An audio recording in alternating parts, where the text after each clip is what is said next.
আজকে যে কি হয়েছে আমার সকাল থেকে না খাওয়া তারপরও খেতে ইচ্ছে করতেছিল না। তো এর জন্য একটা ডিম ভেজে নিয়েছি। তো এখন বাজে 4টা।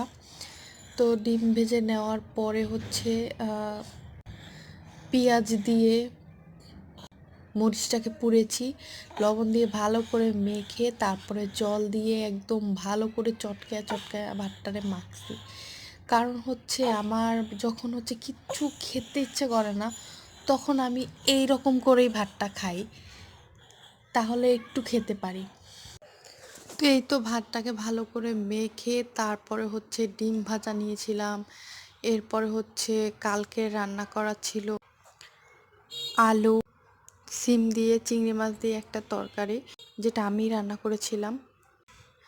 আর নিয়েছিলাম ছোট এক টুকরা শোল মাছ, মানে খেতে ইচ্ছে করতেছিল না। এই যে আমি ভাতটা খেয়েছিলাম, প্রথম দিক দিয়ে খেতে পারলেও লাস্ট পর্যন্ত যেতে পারিনি, মানে খেতে পারিনি পুরোটা।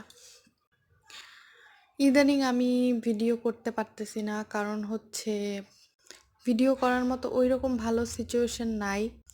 আর যেহেতু আমার ক্যামেরা সেটআপ ভালো না, কারণ হচ্ছে আমার রিং লাইট নাই, তো এর জন্য হচ্ছে ভিডিও ক্লিয়ার আসে না। তো এর জন্য ভিডিও করার আগ্রহ অত বেশি মানে থাকে না এর জন্য। আর আমার ফোনটা অনেক পুরনো হয়ে গিয়েছে, অনেক হ্যাং করে। আহ, তো এর জন্য অনেকটা করা হয় না। তো আমি চেষ্টা করব খুব সুন ভালো একটা রিং লাইট কিনে তারপর হচ্ছে ভিডিও করার জন্য। তো এই তো আমি খাচ্ছিলাম। মানে ভিডিওতে এত বেশি ডাল লাগে দেখতে, মানে বাস্তবের চেয়েও, কি বলবো। ক্যামেরা সেটআপ ভালো থাকলে আরো ভালো লাগতো মেবি। তো আপনারা ভালো থাকবেন, সুস্থ থাকবেন, সাবস্ক্রাইব করে দিবেন ভালো লাগলে।